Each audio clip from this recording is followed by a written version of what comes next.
Bem, pessoal, dialogando com o chefe Renato mais uma vez essa semana, trazendo personalidades com assuntos sociais importantíssimos, né? Estamos já aqui com o professor Humberto Miranda, que é professor da UFPE Pernambuco. Já a gente vai falar com ele sobre a questão do Censo Pop Recife. É um censo onde tem um número de pessoas que vivem em situação de rua na capital pernambucana. Um assunto muito sério, um assunto que abrange uma equipe muito grande de estudos, e ele coordena esse trabalho maravilhoso. Já, um dialogando com o chefe Renato, já com vocês.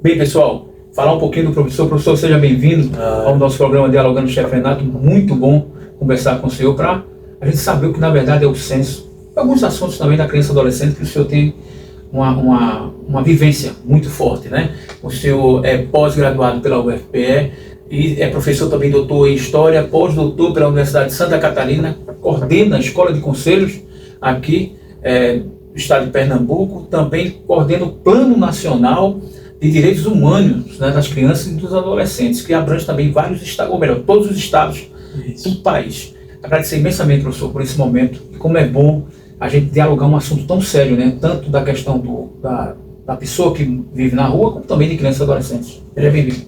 Eu que agradeço, Renato, e quero, aqui registrar que além da satisfação, é um dever, né? Eu sou professor da Universidade Federal Rural de Pernambuco, e nesta universidade nós temos a Escola de Conselhos, que é uma escola que está atrelada ao Instituto Menino Miguel e que vem desenvolvendo há mais de 15 anos ações de extensão, de pesquisa, de ensino, voltado para a questão dos direitos humanos, com foco nas crianças, adolescentes e famílias.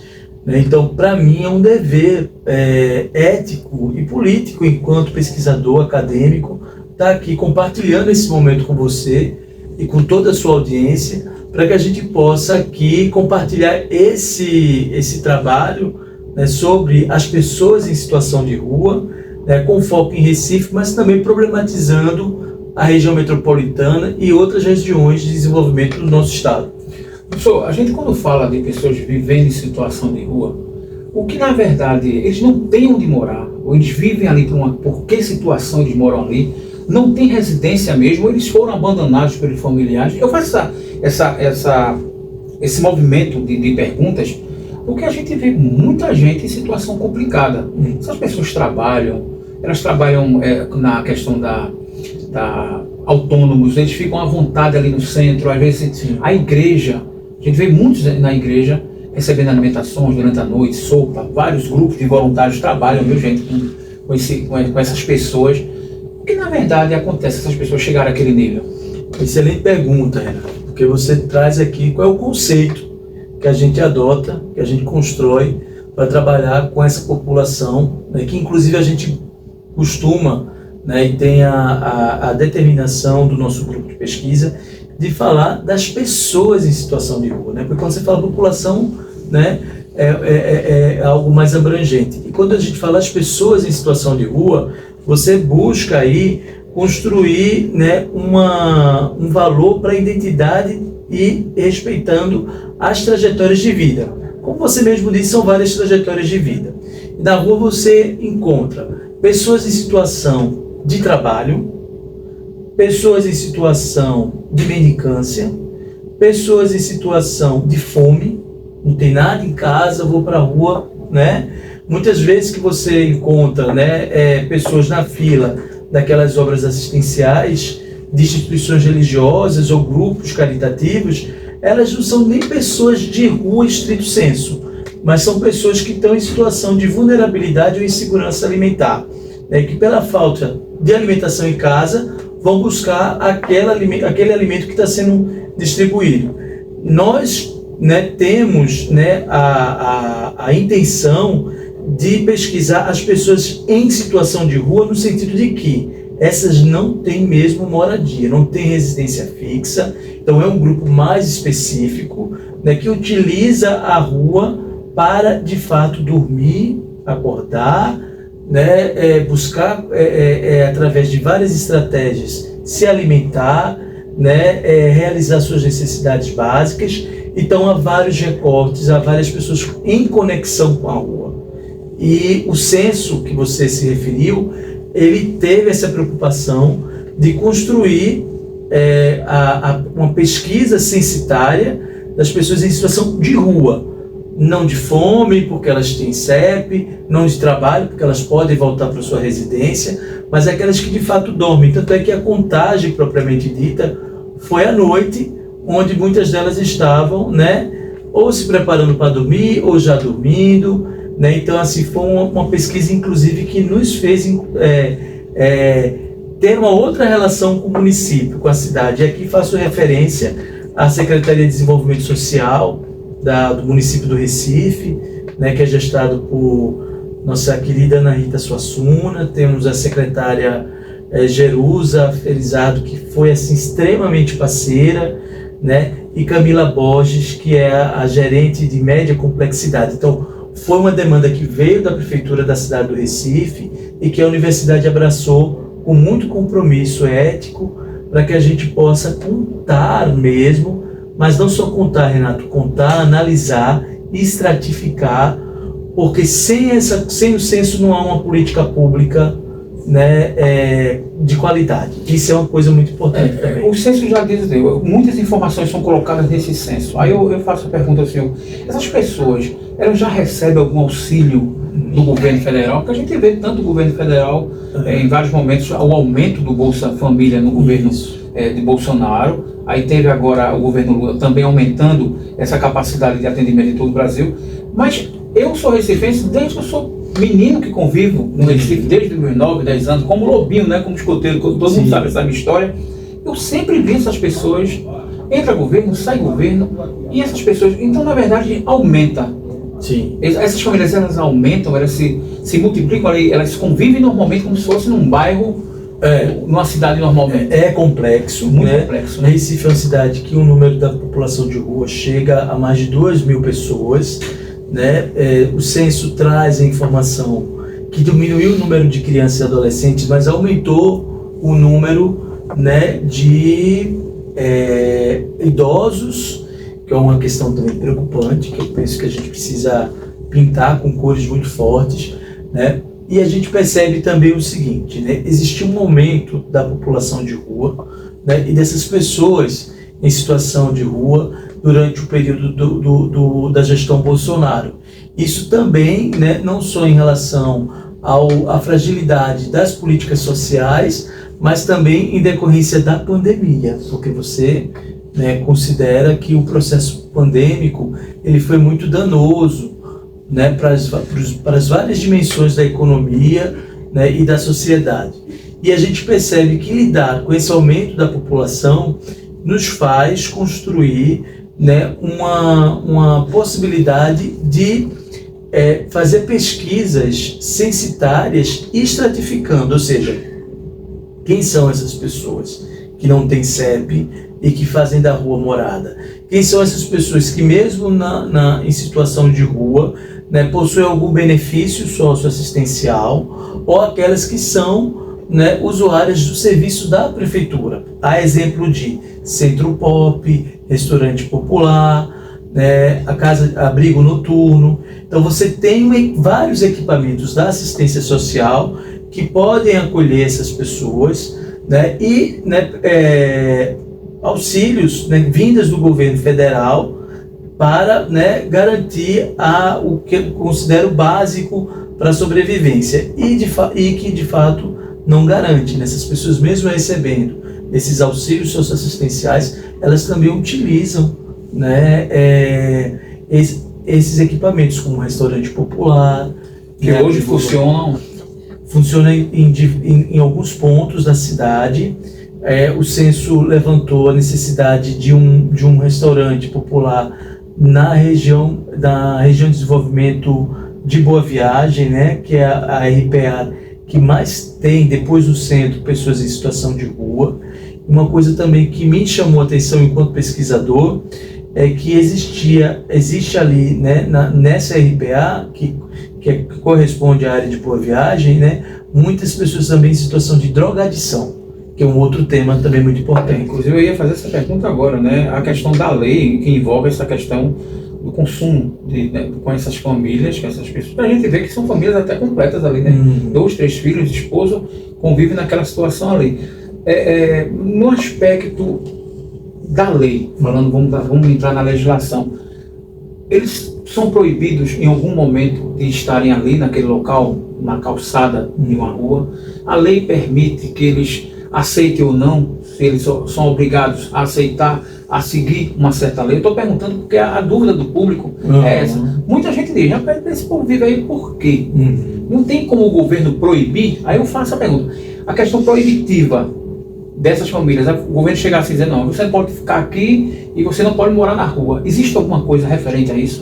Veja, essa sua pergunta é muito importante, porque ela vai nos remeter a uma discussão mais complexa, né? Por exemplo, os logadores públicos, né, as praças públicas, elas são, né, em si públicas, então não há uma proibição das pessoas estarem, né, utilizando esses espaços, né, para determinar para as mais variadas necessidades, né? Inclusive existe no Recife uma lei, né, que busca fazer com que a cidade ela enfrente o que a gente chama de aparofobia.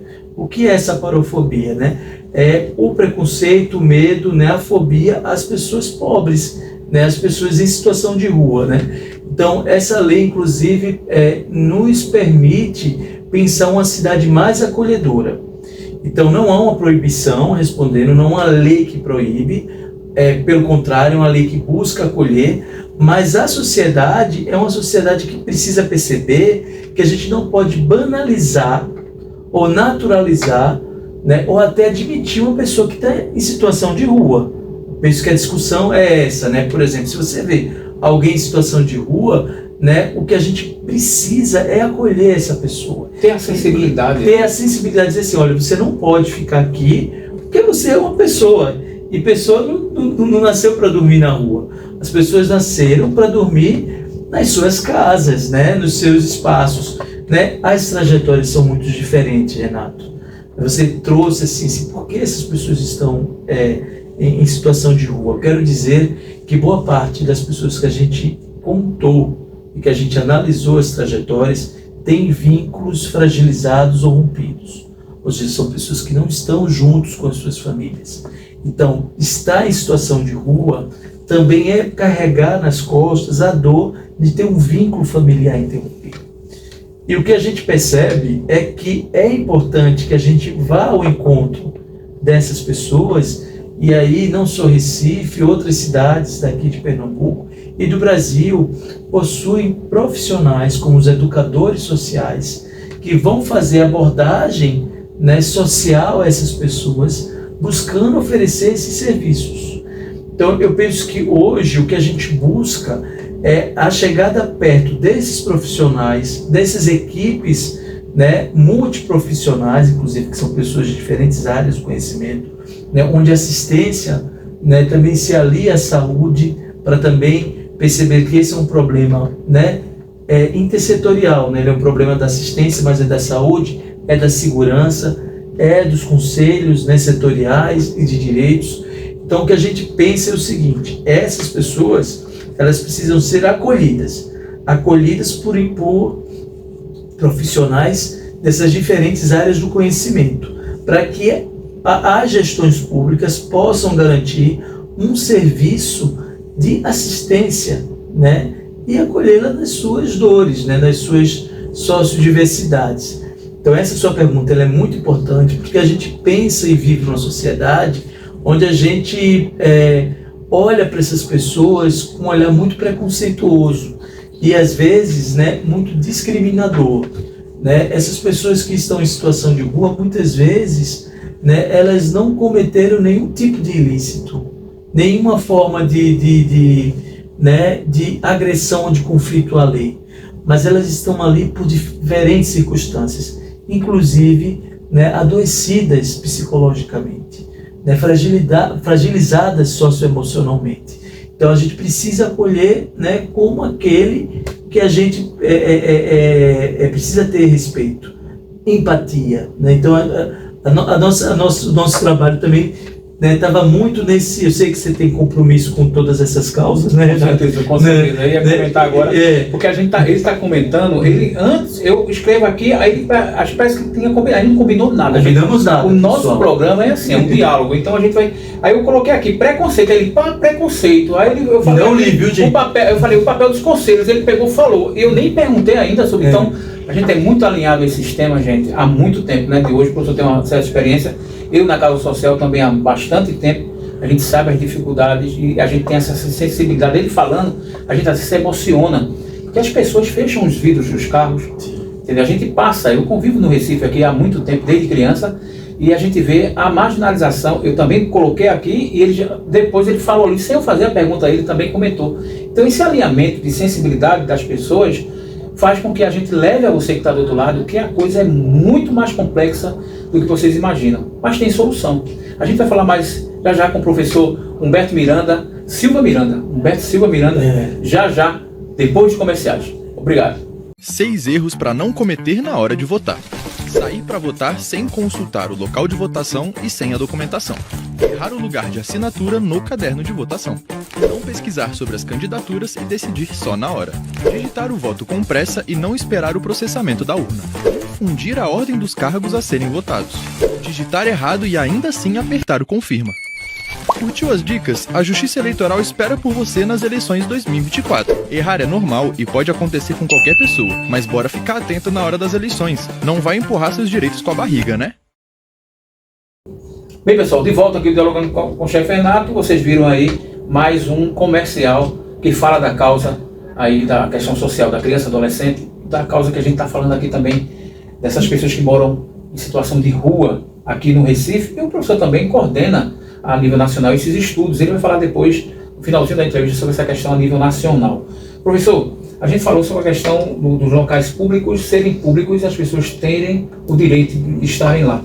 Agora, essas pessoas que são vulneráveis à situação de rua, eles não querem ir para o abrigo fornecido pelo município, com toda estrutura, banho, sabonete, kit de higiene, tal. Se ele disser assim, eu não quero ser atendido por isso, é um direito dele. E aí a gente tem que respeitar, né? Respeitar e buscar compreender, né? Eu gosto muito dessa expressão educador social de rua, porque quando a gente fala um educador, né, que remete, se a gente for educar a dor, né? A Madalena Freire, filha de Paulo Freire, tem até um livro chamado Educador, Educa a Dor, né? E eu curto essa ideia de que há um serviço de abordagem, né, de rua em Recife e em outras cidades daqui do estado.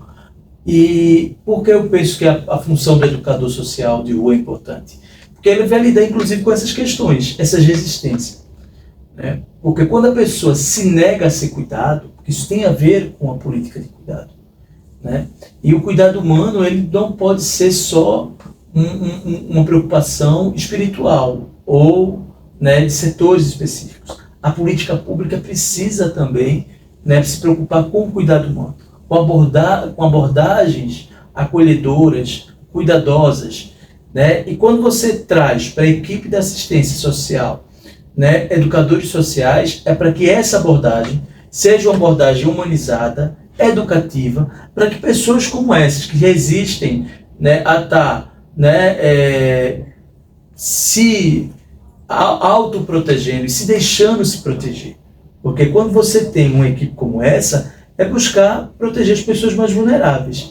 E essa negação de ser acolhido ou participar de um serviço público, seja de saúde, de assistência, de segurança, né, tem a ver muito com a trajetória da pessoa, da condição fragilizada, inclusive, que ela está, né, psicologicamente. Então, esse educador social vai fazer essa abordagem, vai buscar, né, criar esse vínculo, né, respeitoso, educativo, e muitos educadores conseguem fazer, né, com que o contrário aconteça, né? Hoje eles estão, né, ou elas estão resistentes a esse acolhimento, mas a depender da abordagem, a depender da convivência que se cria, e eu vi situações muito interessantes, né? eu penso que esse censo do Recife, e aqui quero agradecer, né, a prefeitura por nos confiar, né, que foi muito emocionante até, porque a gente percorreu todas as RPAs do Recife, todas as nossas regiões político-administrativas, né?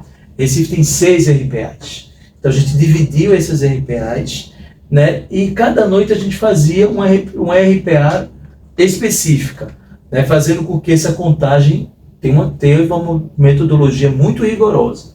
E quero dizer ao nosso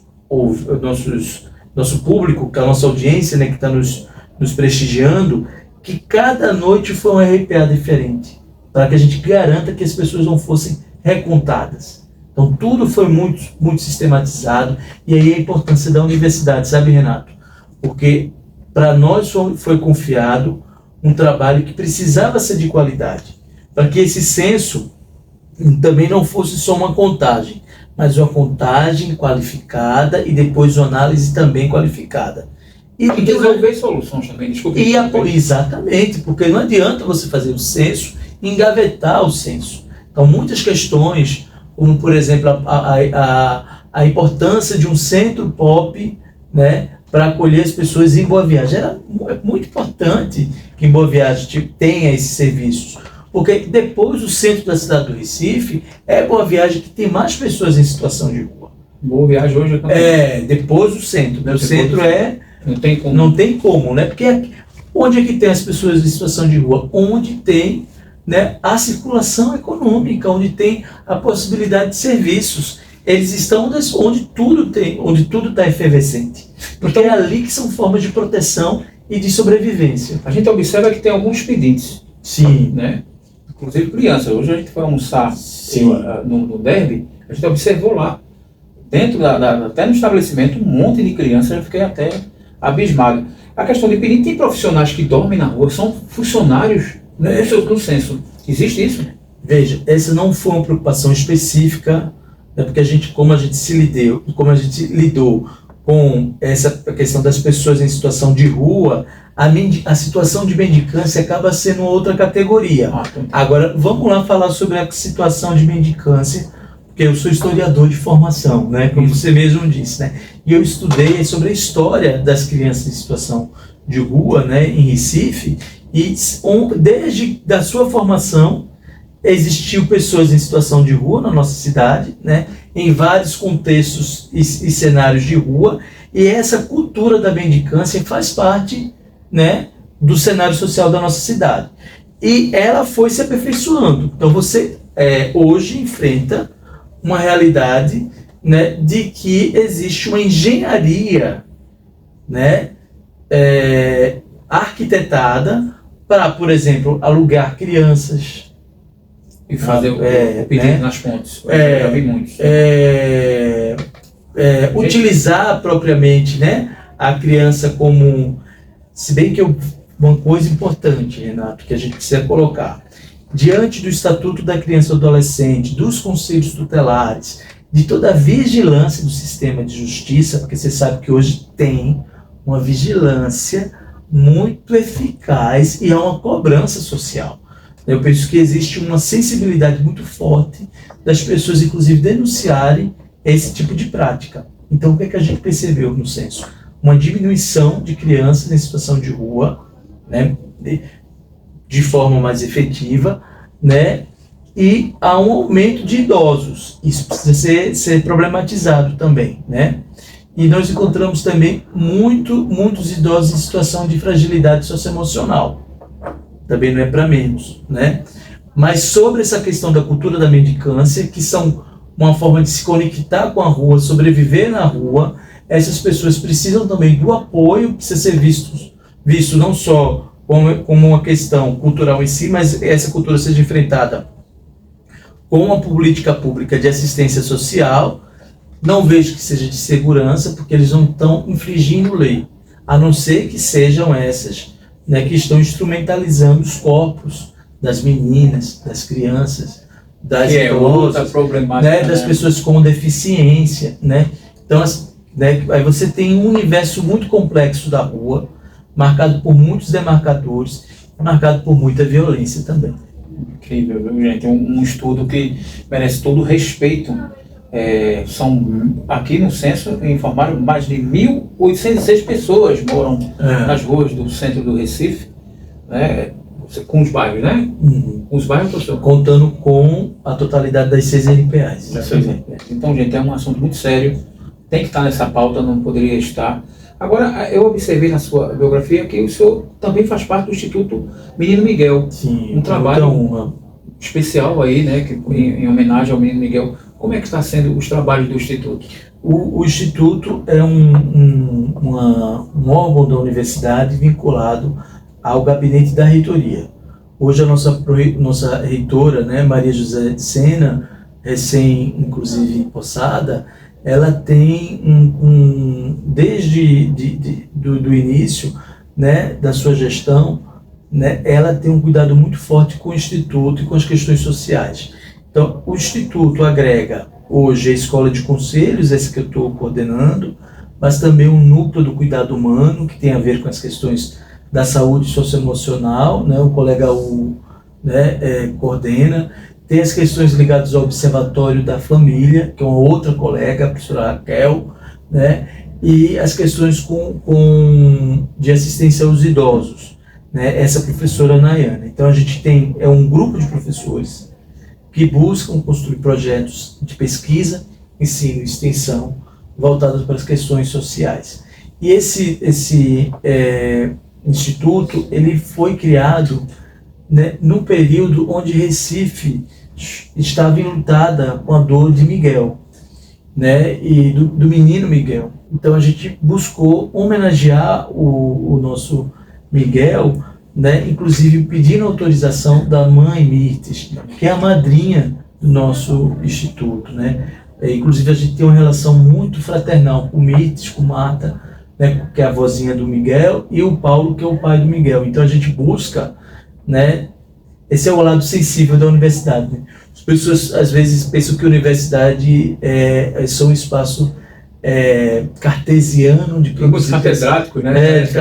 Não, tem pessoas que riem, que choram, né, que se demonstram, e que tem compromisso social e que percebe que toda aquela estrutura grandiosa pode estar a serviço das pessoas que mais sofrem, né, e enfrentando o racismo estruturante que nossa sociedade vive diariamente. Deixa eu só agradecer imensamente ao pessoal da universidade, e lembrando que o conselho a Escola de Conselhos faz um trabalho fantástico na questão da capacitação de vários conselheiros tutelares, das pessoas dos conselhos da criança, do adolescente, do idoso, e é um trabalho importantíssimo na vida dos municípios. Eu tive a oportunidade, já fui presidente do CONDICA em muitos municípios aí, essa experiência com o conselho. Olha, faltar uma capacitação, o conselheiro receber uma diária para ir para uma capacitação e não ir, está fazendo muito ruim para a carreira dele, para o mandato dele. Então, ele tem que ir para esses momentos. Tem um conselho que eu participei muito, foi da alimentação, né? A alimentação, importantíssimo esse trabalho. Já que a gente está falando de conselho, o aumento desses conselhos, o trabalho social que esses conselhos fazem, teve momentos difíceis no governo Bolsonaro. Sabe que os conselhos foram colocados de lado e vão ser marginalizados um pouco. Sim. Não foram considerados como deveriam ser. Para hoje, como é que está essa esfera, como é que está esse momento?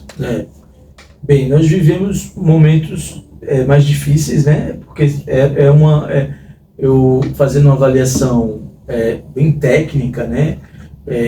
Não foi prioridade do antigo governo, né? Priorizar a política a partir da participação democrática, né, onde governo e sociedade civil pudessem deliberar sobre a política pública, né.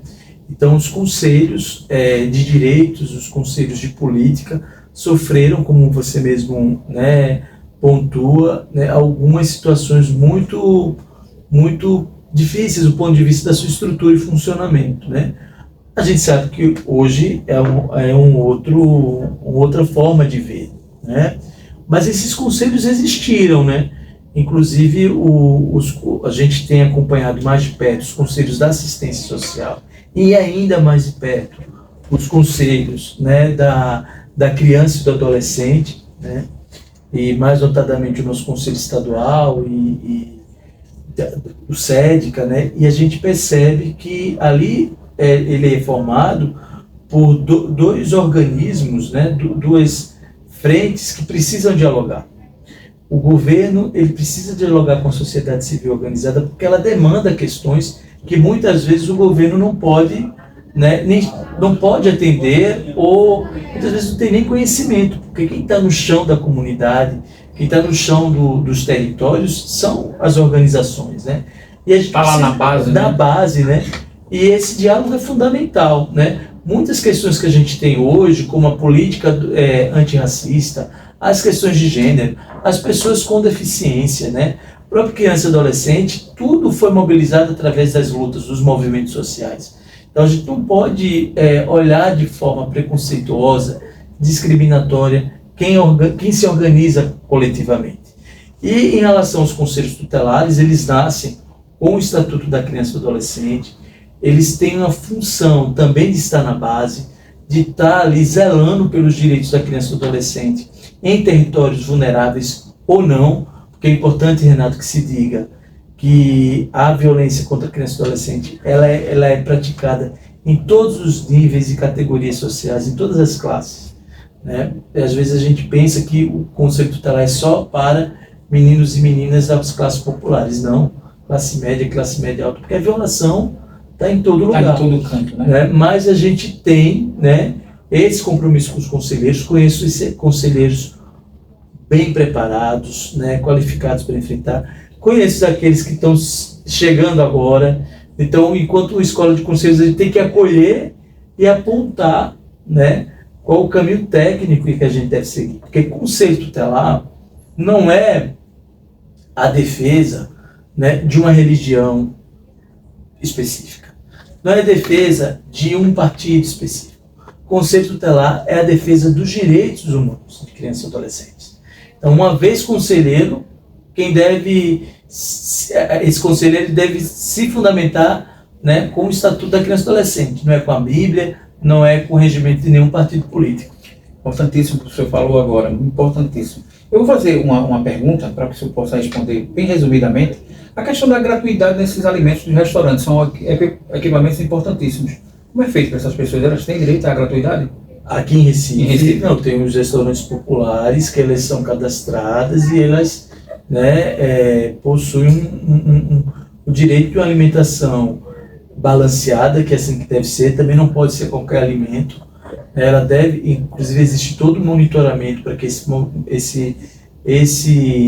alimento seja, né, a refeição, por exemplo, o almoço ou o jantar, seja de fato, né, que atenda às questões nutricionais, né, preocupadas com a segurança alimentar desse pessoal que está em situação de rua, porque é uma questão muito importante. O cotidiano das pessoas em situação de rua, ele também é marcado pela busca dessas pessoas a se alimentar. Veja, por que elas circulam tanto? Porque elas querem comer, porque elas querem beber água, porque elas querem fazer suas necessidades. Então, quando você vê essas pessoas transitando, né, caminhando em defesa da sua sobrevivência.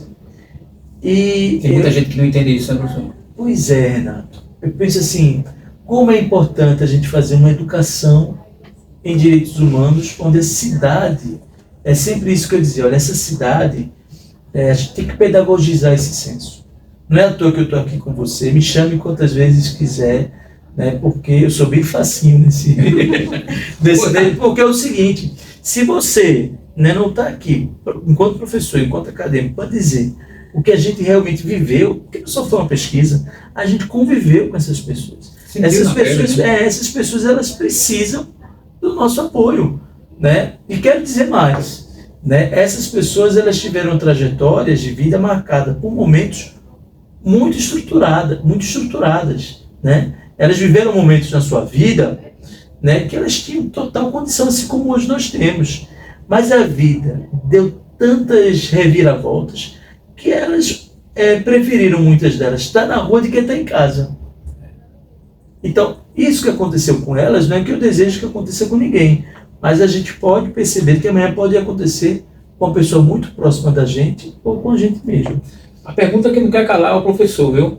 1.806 pessoas no período que foi do ano passado para hoje. Já tem um dado?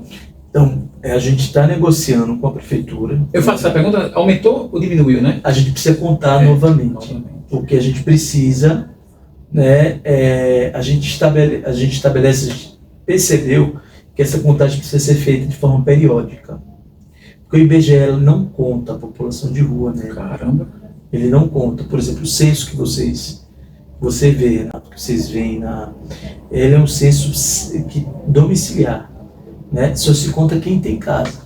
Então você não tem noção de quem está na rua, você não tem noção, a partir do censo que o IBGE faz, né, quem está sofrendo, né, o cotidiano, né, nas ruas e praças das cidades. Então, aí é o que eu falo, né? A gente vive essa experiência em Recife, mas eu penso que outros municípios precisam também realizar seu censo. Precisa ser conosco, né? Buscam consultoria de pessoas sérias, né? Pessoas assim de pesquisadores que têm experiência no campo. Não pode ser uma consultoria, no meu ponto de vista, só burocrática, né? Só de contar e dizer que colocar no papel. Não, tem que trazer as minúcias, porque cada cidade ela tem característica muito peculiar. Nossa cidade, por exemplo, né? Boa parte dessa população ela é negra, né? Ela é masculina, né? Ela tem um número de idosos expressivo, pessoas trans em situação de rua, né? Como é que você lida com essas questões? Então, eu penso que o pesquisador, a pesquisadora que se prontificar a fazer um trabalho desse, precisa ter um compromisso ético muito forte, né? Porque não se pode lidar com essas questões sem esse compromisso político e ético de fazer um censo para transformar a vida daquelas pessoas. Porque um censo de gaveta é algo que não cabe diante de circunstâncias como essa que a gente vive, né? A questão da saúde para essas pessoas, elas têm acesso à questão do existe saúde, um programa chamado Consultório na Rua e Consultório de Rua. Eles são contemplados. Inclusive, quero dizer que esses profissionais da saúde acompanharam a gente, né? O censo foi todo acompanhado por pessoas, né, profissionais ligadas à assistência social e da saúde também. E uma coisa muito importante, que o próprio movimento da população de rua também integrou o censo, viu? É muito importante que se diga aqui, olha, o censo, ele foi todo discutido do começo ao fim, né, com representações de pessoas em situação de rua. Eles participaram das discussões metodológicas, eles acompanharam a gente na contagem.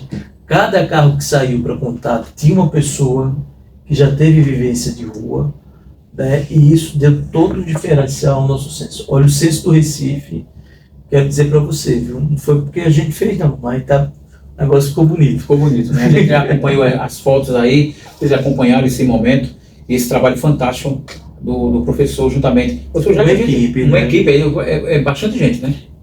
Porque teve uma equipe de pesquisadores, uma equipe multidisciplinar, né? A gente contou com uma pessoa da geografia, o professor Otávio, né? Das ciências sociais, a professora Raquel, uma historiadora, a professora Juliana, pessoas da estatística, né?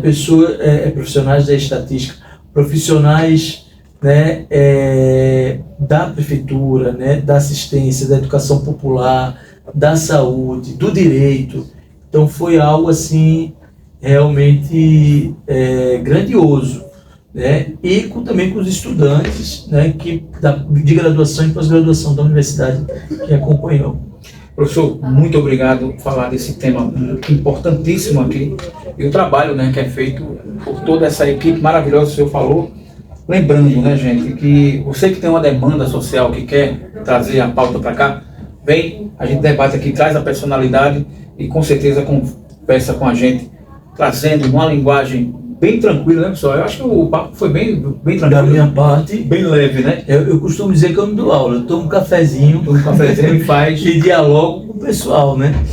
Aí eu penso que foi um prazer, foi muito satisfatório e, como eu disse, né, é dever da universidade pública estar aqui prestando conta da sua pesquisa, do seu ensino e da sua extensão. Aproveitando, né, convido, a gente já está com a caneca, a gente, essa caneca, todos os participantes do programa estão recebendo, aqui juntamente com os Expresso Notícias, o Dialogando com o Chefe Renato, aqui a gente vai estar melhorando cada vez aí os apoios e a gente tem esse momento de trazer personalidades que entendam do assunto, debatam e tragam a informação correta, viu, gente? Ó, é um assunto vasto, muita coisa está nesse censo, a gente pode tirar em 40 minutos, mas eu faço novamente um convite. Eu ir até lá, né, na universidade, que é a nossa casa, eu me sinto bem lá. Eu vou mandar um abraço também para o pessoal da UFPE, que é o reitor, o doutor Alfredo Gomes. Isso. Não é isso? E no nosso é a professora Maria José de Sena. Você falou também, parabéns para os dois aí. Então, um abraço para o professor Alfredo e para a professora Maria. O doutor Alfredo já esteve conosco e a gente já conversou um bocado sobre vários assuntos. E tem um apoio aí na questão do laboratório de oceanografia, os escoteiros, tem o Sérgio Ramos, tem o pessoal do LICA. Não, mas o pessoal do LICA que acompanhou toda a pandemia, né, é verdade. Acompanhou com a gente aí esse trabalho maravilhoso. Professor, muito bom falar esse tema e trazer ao público, e muita gente não tinha noção do que seria essa situação dessas pessoas. Agradecer imensamente as suas considerações finais agora, para que a gente possa... Então, eu queria dizer que a nossa luta é uma luta por uma sociedade que não deve reproduzir práticas de aparofobia, né? Pobrefobia, essa versão ao pobre, essa discriminação às pessoas em situação de rua precisa ser enfrentada com muita ética, enfrentada com muito respeito, mas dizer que uma outra cultura, a cultura do acolhimento, a cultura da empatia em relação ao do outro, precisa fazer parte, né, do nosso cotidiano. E que só existe política pública com ciência, né? Política pública com pesquisa, né, com ensino, e que essa pesquisa ela também faça essa transformação para melhor. Agradeço, é um dever nosso, e parabéns pelo seu trabalho, não só aqui, mas também outros trabalhos que estão correlacionados. Satisfação grande, né? Muito obrigado. Obrigado a Mônica e a toda a sua equipe. Com certeza. A Mônica aqui está na luta, aqui sempre conosco. Gente, eu quero fazer um desafio a você. Você que chega aí com o seu carrão, chega ali no centro, Rua do Imperador, dá uma paradinha, vai conversar com um morador de rua, sente, dá um abraço. Acho que não custa nada, como ser humano, ter essa sensação. Porque eu conheço muita gente do interior, Caruaru, Petrolina, nunca teve essa oportunidade. Estou fazendo esse desafio para a pessoa conhecer, pode até levar um presente para a criança que está ali, família, pode ter uma alimentação, mas conversa, sente, conhece as histórias das pessoas, porque eles têm histórias e você também tem. E a gente sabe que não foi fácil você ter chegado até aí. Também não é diferente com eles. Tá bom?